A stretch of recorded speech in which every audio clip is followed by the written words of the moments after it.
Еўрарадыё. Час ведаць, што адбываецца. Прывітанне ўсім слухачам Еўрарадыё, прывітанне тым, хто глядзіць нас праз сацыяльныя сеткі, Facebook, ВКонтакце, Аднакласнікі, а таксама праз наш канал на YouTube. Мы ў жывым эфіры. Гэта талаковы эфір, а не звычайны, супольны праект Еўрарадыё і сайта talaka.org, і нашы госці гэта мастак Руслан Вашкевич. Прывітанне, Руслан. Добрый день. І як бы вырашылі тут просто ў студыі правая рука мастака Руслана Вашкевича, Аліна Саўченко. Прывітанне, Аліна. Я думаю, што все, хто ведаюць, што такое талаковы эфір, все, хто чуў нашы ранейшыя эфіры, зразумелі, што размаўляць мы будзем пра краўдфандынг, а дакладней сёння пра канкрэтную краўдфандынгавую кампанію, якая называецца «На глыток свежага паветра». Руслан, першае пытанне абсалютна звычайнае і абсалютна дзежурнае.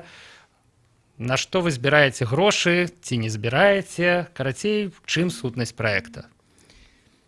Наш такой художественный проект, он все-таки держится в формате художественного жеста, но все-таки это такой общественный проект, как мы назвали, коллективного раскрепощения.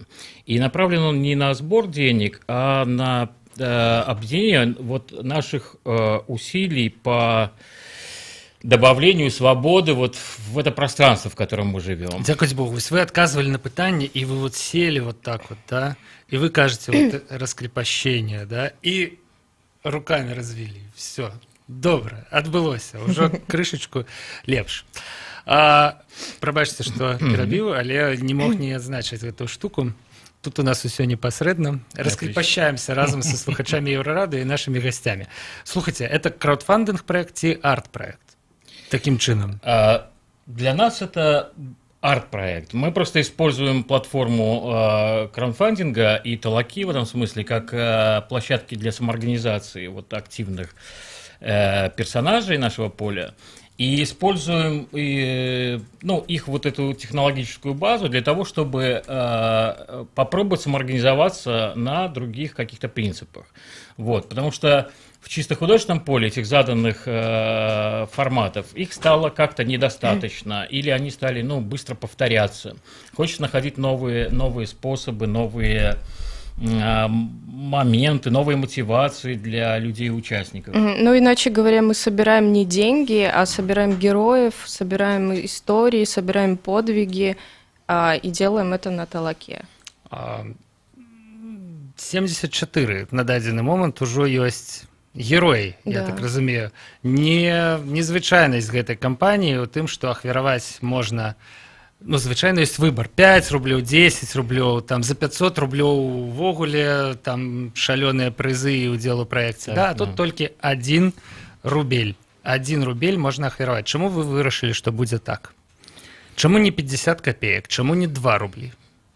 Это такой символическая цена входного билета. Это, в общем, не деньги, это желание участвовать, но просто зафиксированное, опять же, через талаку, мы видим не просто желание человека рискнуть, потому что он вступает все-таки в зону какого-то повышенного риска для себя. Кто-то действительно нам задает эти вопросы, кто-то переживает даже очень сильно, но потом, размышляя какое-то время, все равно просто врывается в это поле, а жертвует этот 1 рубль. Это просто желание участия, подтверждает человек, и мы видим фиксированный его адрес электронной почты, на который он уже и получает дальнейшую инструкцию по участию в этом. Распавядзіце, што адбываецца далей. Атрымліваецца так, за 1 рубель чалавек на адрес электроннай пошты атрымлівае інструкцыю. То бок тое, што ён гэты рубель ахвяраваў, гэта толькі пачатак. Да, это просто возможность зачекиниться, отметиться, и далее мы очень быстро, мы стараемся оперативно работать, сразу отправляем такое индивидуальное задание, которое, по крайней мере, пока у нас не повторялось. Все 74 совершенно персональных, индивидуальных инструкций. А дальше мы ждем обратной связи, мы ну, мы будем требовать выполнения. Можете провести прыклад? Ці гэта ўсё ж таки сакрэт? Вось якога кшталту гэта можа быць заданне? Ну, вот первая из участников, это была Татьяна Артемович. О, я ведаю. Да. Театральный критик. Да, и мы решили, что было бы здорово, чтобы Татьяна Артемович перекинула ботинком через проспект Независимости, и кто-нибудь вот это прекрасное действие или она сама, или кто-то зафиксировал. Да. Ну, такие жесты. Милиция, например. Да, это было бы вообще замечательно, да. И это отбылось? Пробачьте, я уже тут не могу любопытство свое спинить. Мы не жмем по времени, да. У нас есть запас там в месяц точно еще, поэтому кто-то и ждет этого импульса внутреннего, кто-то, наверное, как-то режиссирует это событие. Вот Татьяна Артемович так точно, наверное. Но мы точно знаем, что уже некоторые задания уже выполнили, да. Но пока что действительно нет смысла слишком торопить людей. То бок, калі мы ўбачым у горадзе дзівакоў, якія робяць абсалютна такія незвычайныя, что-то wired, там, не ведаю, такое дзіўнае, да, гэта ваши клиенты. У нас да. Но это не дурость, не хулиганство, не такие плоские провокации. Это такие контекстуальные очень задания, которые в своей сумме должны просто реально прибавить в 2 раза больше люфта вот этому нашему месту. Сделать его интересным. А які механізм перадатачны паміж вось гэтымі акцыямі маленькія перформансы, я не ведаю, да, і громадским распавольваннем, да, мэтай галоўнай проекта? Ну, по результатам окончания проекта мы получаем, ну, вот всю документацию, архивируем ее как-то там, я не знаю, думаем уже над тем, как это экспонировать и публично вот обнародовать. Это, конечно, будет вот такой уже овеществленный вот этот факт. Сумма такая. Сумма этих поступков, да, вот, то есть это будет, мне кажется, такое событие уже в виде, наверное, презентации, выставки как минимум. Вельмі цікава. А внутри человека, вот что адбываецца? Я так разумею, что першая і галоўная мэта гэта чалавек, да, тое, што ён пераступае праз сябе, вот якую працу ён мусіць унутры, на вашу думку, правесці, да, вось цягам гэтага проекта? Ну, мы просто, наверное, таким проектом, во-первых, мотивируем человека действительно на решительный и важный поступок, который он откладывает там до поры до времени, включаем этот обратный отсчет. Наверное, в общей сумме смелого коллектива человеку это делать как-то веселее и бодрее. Таким образом, самоорганизация, она как-то позволяет людям сконцентрироваться, скомпоноваться в этом своем желании. Но реакция действительно непростая у многих. Есть, люди проходят через какой-то процесс там, размышления, понимая, что там еще вот этот сам манифест, который мы презентовали на Талаке, наш проект, он, в общем, не разжевывает всю эту историю. Он дает такой, мягко говоря, такой пинок, такой под задницу, да, чтобы, в общем, как-то человеку, прочитав, он уже как-то в игре, спасовав, он уже немножко там струсил или проиграл. Я думаю, он как раз призывает людей смело шагнуть в это поле. Руслан, Аліна, а як вы ўвогуле прыйшлі да думкі, што грамадства нашае трэба распавольваць? Чаму вас не задавальняе тое, у якім яно стане зараз? Што галоўнае вы б змянілі, да? Якая ваша мэта тут? Мне кажется, в принципе, у художника в современном мире не так много каких-то обязательств, вот, даже профессиональных, и в том числе расширять границы позволенного или, не знаю, горизонты кругозора или собственной свободы или собственного самовыражения. Это, в общем, одна из очень важных задач не для художника, для любого человека в таком демократическом, открытом обществе. И нам, конечно, этого не хватает. При всей видимой активизации каких-то активностей, в том числе культурных, все равно мы видим много там самоповторов, много пустого развлекалого для среднего массового такого зрителя. Хотелось бы форсировать не сливать эту энергию людей, которая явно появилась, и интерес к современному искусству, а как-то ее концентрировать, обострять вот этот жест, во всяком случае проявлять мне кажется, вот эту цель, да, в которую хотя бы нужно, к которой стремиться и целить. И это не проект претензия к людям и к народу, и вообще к обществу. Это скорее призыв использовать свой потенциал радости, смелости, себя испытать в чем-то. Об этом многие даже не задумываются. При этом мы понимаем, что каждый смел по-своему, но почему бы не расширить эти горизонты? Таких безбашенных поступков в искусстве сейчас не очень много. Все эти культурные пространства, вот эти инкубаторы, кластеры, они тоже готовят очень умные и внятные, в общем, предложения для зрителей. Но явно не хватает вот какой-то сфокусированной смелости и свободы. И получается так, что люди на улице иногда себя ведут веселее и смелее, чем художники в выделенных им белых кубах и залах. И хотелось бы как раз-таки приватизировать или апроприировать и вот эту энергию улицы, энергию вот внутреннего простых желания, людей. Простых даже людей. Мы особенно рады, когда нам какие-то незнакомые люди присоединяются к проекту. Это такая каждый раз маленькая победа. Не наши какие-то знакомые из поля художественного, из нашей общей среды, а какие-то новые абсолютно персонажи. Вот на это, и ставка.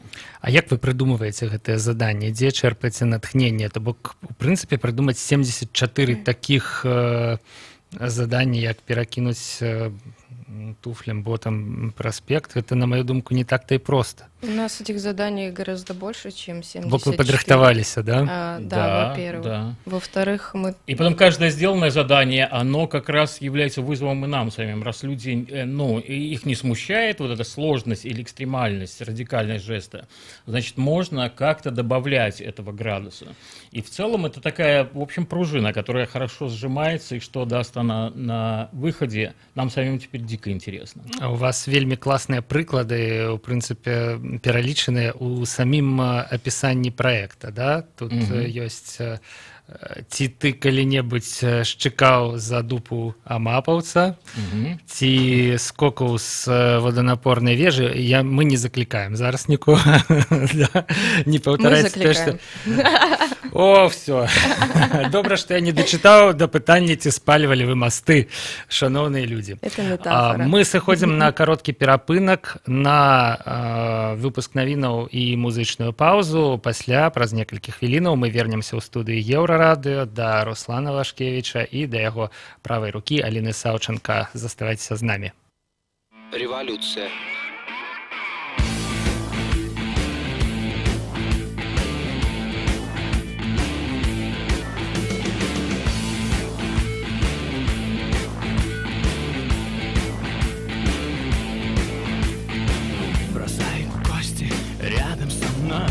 Смотри, догорают одна за одной хрустальные капли на наши глаза.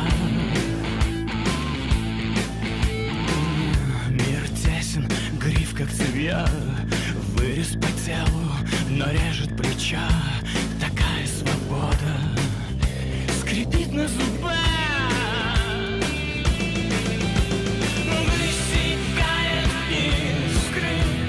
Держит у виска. На-на-на, на-на-на.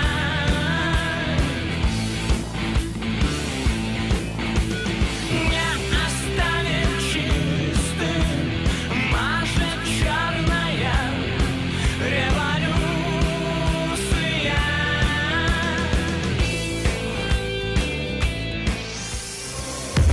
Еўрарадыё. Час ведаць, што адбываецца. Вітаю, студыя Ольга Міскевіч. Каротка пра асноўныя падзеі. Міхаіл Бабіч, нядаўна прызначаны паслом Расіі ў Беларусі, яшчэ на пачатку 2000-х гадоў быў фігурантам гучнай крымінальнай справы. Яе матэрыялы нават дайшлі да камісіі Дзярждумы Расійскай Федэрацыі. Але крымінальны пераслед Бабіча быў нечакана спынены, а рашэнне аб ягоным утрыманні пад вартай адмененае. Справу закрылі, а сваякі новаспечанага пасла атрымалі буйныя кантракты на пастаўкі ў Міністэрства абароны, ФСБ і Міністэрства па надзвычайных сітуацый Расіі. Дэталі таго расследавання публікуе выданне «Новая газета». З расследаваннем можна азнаёміцца на нашым сайце euradio.fm. Журналістскае расследаванне інтэрнэт-газеты «Ежедневник», прысвечанае выкарыстанню паўднёва-карэйскай вакцыны, выклікала рэзкую рэакцыю з боку Міністэрства аховы здароўя Беларусі. У Міністэрстве здароўя паведамляюць, што ўжо накіравалі адпаведныя дакументы ў Генеральную пракуратуру. Аўтар журналісцкага расследавання Сергей Сацук сцвярджае, што беларускім дзецям знарок прышчапляюць неправераную вакцыну, якая не мае беларускай сертыфікацыі. Інтэрв'ю з Сергеем Сацуком глядзіце і слухайце на нашым сайце euradio.fm. Палітык Павел Севярынец хоча правесці каля рэстарана «Паедзем у нядзелю» мірны сход. Рашэнне пра сход было прынята на нарадзе абаронцаў Курапата. У паведамленне пра будучы мірны сход Севярынец накіраваў у мінскі райвыканкам. Заяву на дазвол ён накіроўваць не збіраецца. Мэта сходу – пратэст супраць дзейнасці рэстарана забаўляльнага комплексу. Абаронцы Курапатаў падкрэсліваюць, што рэстаран быў пабудаваны незаконна. Супрацьстаянне каля рэстарана «Паедзем» цягнецца ўжо 3 месяцы. Ольга Міскевіч, служба інфармацыі.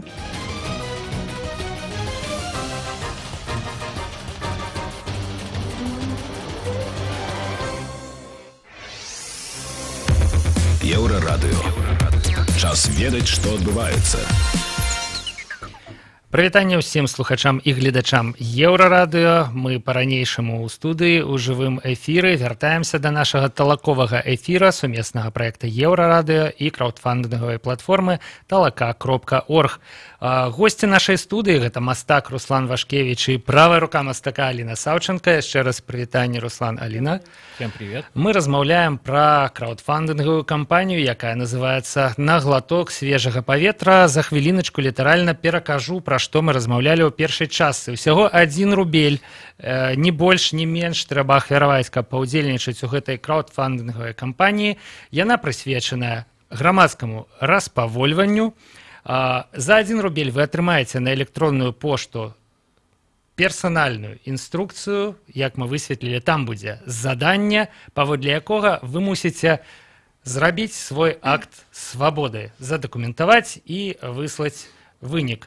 Нейкая праца адбываецца ўнутры вас, а вынікі задакументаваныя будуць у выніку прадстаўленыя ў якасці выставы ці яшчэ нейкага праекта. Все я правильно кажу. Все верно. Руслан, у мяне да вас такое пытанне. Вы вот прапануеце чалавеку, што яму зрабіць. І мне здаецца, што это крыху не шчыра. Нашмат больш вот чэсна, да, шчыра, поставить человека перед белой стенкой и сказать ему, раби, что хочешь, а может фарбы дать и сказать, малюй, что хочешь, да? И тогда человеку будет нашмат цяжэй, да? Але тое, что он зробіць, будет больше его, чем ваше. Чему вы вырашили вот все ж таки вот этим кроком с заданиями, да, а не вот полной свободой?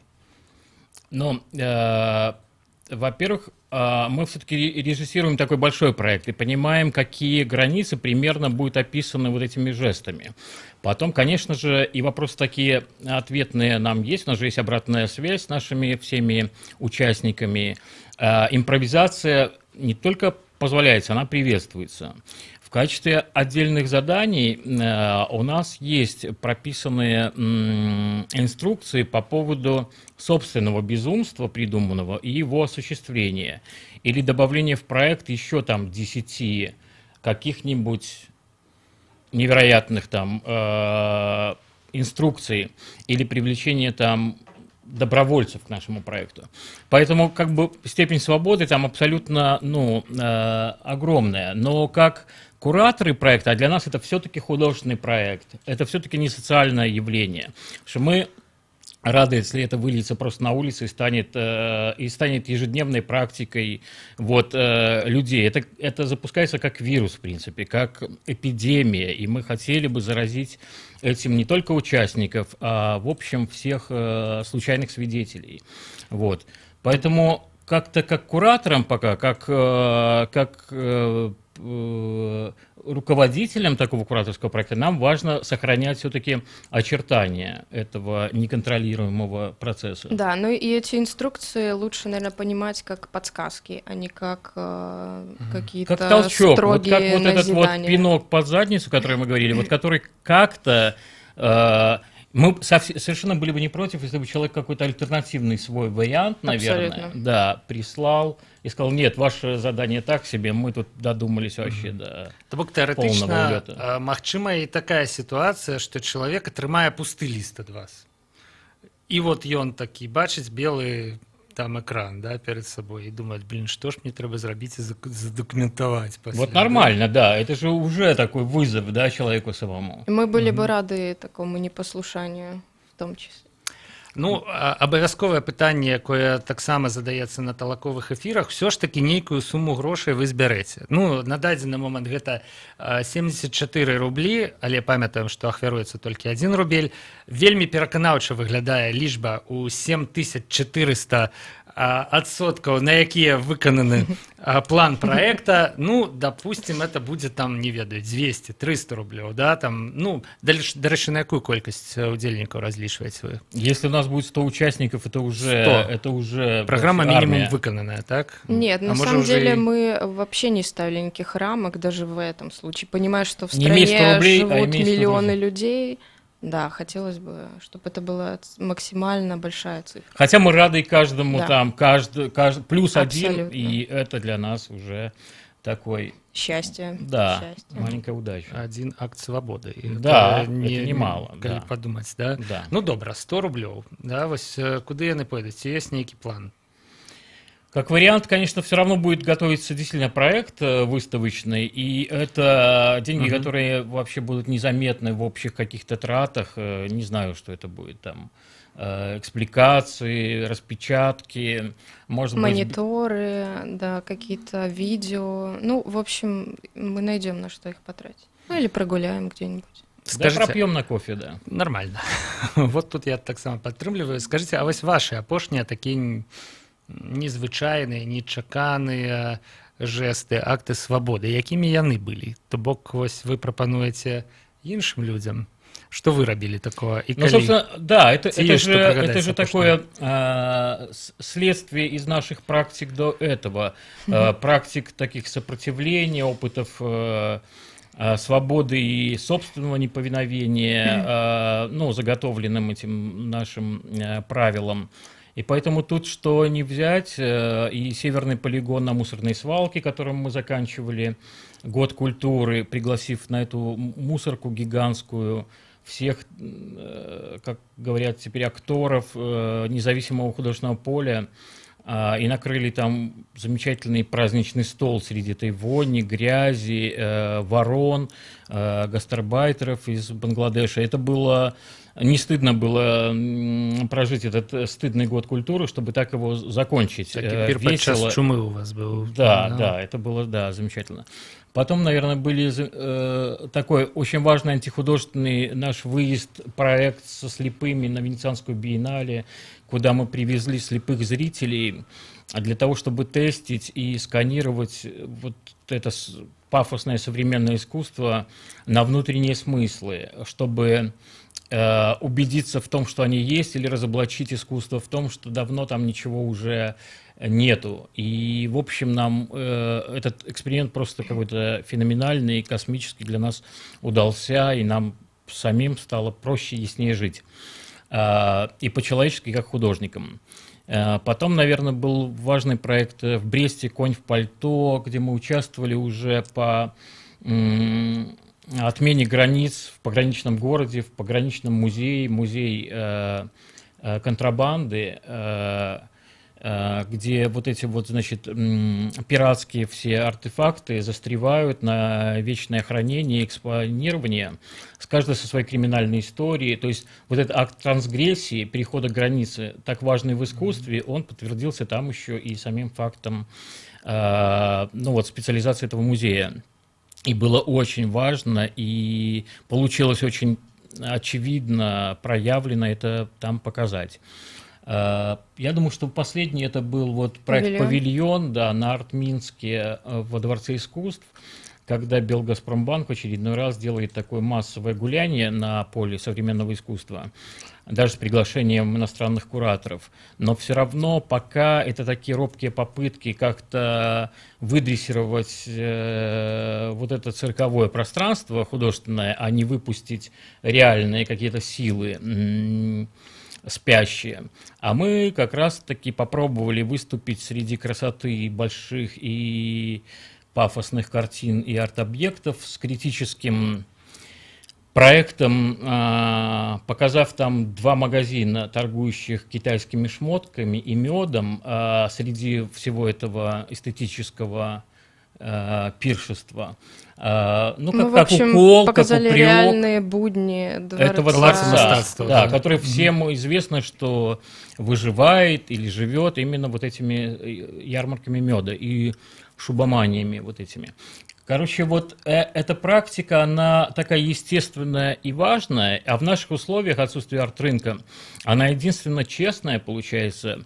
Вот сопротивление этому пустому пафосу и, в общем, пока не очень доказуемому культурному развитому пространству. Мы пока имеем возможность и даже, получается, и обязательство его критиковать и запрягать эту телегу с какой-то правильной стороны. И все силы на это тратим. А калі вось перанесці гэты пусты пафас адсутнічаючага беларускага арт-рынка на звычайнае жыццё, да? Вось мы кажам, што прыкладна палова тых, хто зараз удзельнічае ў гэтай краудфандынгавай кампаніі, гэта абсалютна звычайныя людзі, ну прынамсі людзі, якіх вы асабіста не ведаеце, так? Так. Вось у звычайным жыцці гэты пафас, гэта што? Вось супраць чаго? Мы ўжо сказалі, што это не супраць, да, праект не супраць, а пра пашырэнне, да, межаў там. Вось, але ну вось гэта антыхуліганства, да, перакідванне ботаў праз праспект Незалежнасці, да, супраць чаго яно ў рэальным жыцці? Они за реальную жизнь, они, в общем, за зрителя не в стенах музея или галереи, а за участника на улице, в жизни, на проспекте, в сберкассе, у стоматолога или в магазине секонд-хенд, где угодно, человек волен и способен себя проявлять как личность, как свободный духом вообще и независимый, даже не персонаж, а герой этого поля. Мне здаецца, што вся гісторыя беларусаў і ўвесь іх знешні імідж нейкі, ён супрацьстаіць, ну, можа, не ўвесь, да, але часткова супрацьстаіць гэтаму праекту. Беларусы — это раўно талерантнасць, да, хаця не ў сучасным, а ў нейкім уже крыху архаічным сэнсе гэтага слова. Беларусы — парадак, да, вот як кажуць, да, едзеш па Беларусі, там палі заараныя, да, і в'язджаеш у іншую краіну якую-небудзь, там все развал, разруха, да, і все такое. І тут вы со сваім бунтам, да, все ж таки это супраць парадку. Я маю на ўвазе не грамадскі парадак, а парадак увогуле, парадак у галаве. Так у нас же тоже все в порядке, с порядком в голове. Мы просто не хотим, наверное, чтобы люди были такими запрограммированными, слишком строгими, в том числе к самим себе, к своим близким, к своей жизни. Чтобы дисциплинированность людей не, ну, как сказать, не диктовалась трусостью какой-то внутренней. Это же тоже понятно. И эта чистота на улицах, она же тоже не свободой какой-то уже пахнет, а в этом нету никакой эстетики. Я думаю, что, ну, такой очевидной, уличной, и стиля даже в этом нету. Мы все-таки за такую свободное какое-то волеизъявление за каждого человека, за, я не знаю, за то, чтобы расширять все же вот эти вот наши горизонты и делать это в полную силу. И к тому же все правильно, мы натолкнулись на эту инерцию, на эту толерантность, когда увидели, что участниками нашего проекта не становятся там каждый день по сотне человек. Ведь рубль – это ничего, это бесплатное участие в этом проекте. И поэтому мы рады теперь каждому новому участнику. И это всего лишь так, это всего лишь 74, это не так много. Мы рассчитывали на 1000 человек. Мы посмотрим, что будет дальше. Сябры, яшчэ адна цікавая думка прагучала про тое, што чысціня сама па сабе гэта не стыль. Да? Тое, што кажуць пра Беларусь, чыстенька, да? Гэта ўсё ж такі, я не ведаю, гэта адсутнасць стылю. Да, это боязнь как-то иметь свою... Поставить пляму какую-нибудь, да, и сказать, вот это наш стиль. Абсолютно. Ну да, мы же живем, в общем, в нормальном городе, в нормальной стране, не в хирургической. Даже этот разрешенный стрит-арт, это же тоже такое декорирование, это же, ну, понятно, что это не про бунтарство. Природа этого искусства, получается, поломана, уличного, например. Да. Ладно, сябры, можем, у прынцыпе, вось такія тэмы, як мастацтва, свабода, прызначэнне чалавека, прызначэнне мастака, гэта абсалютна бясконца. Наш эфір, у прынцыпе не тое, каб зусім не гумавы, але думаю, што мы хутка вам надакучым. Можам паразмаўляць пра гэта і па-за эфірам. Засяроджуся зараз на галоўным. На сайце talaka.org адбываецца краудфандынгавая кампанія на глыток свежага паветра. Удзел каштуе толькі 1 рубель, вы атрымаеце нейкае заданне. Я так разумею, што ніякіх гарантыяў, што яно вам спадабаецца, няма, але тым не менш гэта будзе выклік. Выклік найперш вам ад самога сябе.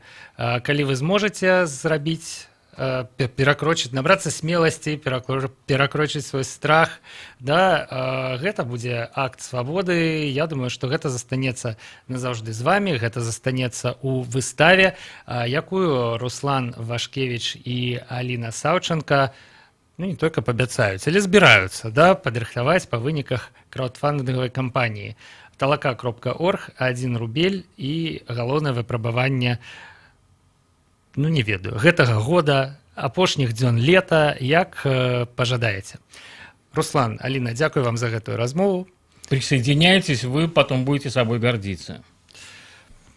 На гэтым мы скончым. Да пабачэння. Всего доброго. Да пабачэння, сябры, пачуемся на хвалях Еўрарадыё.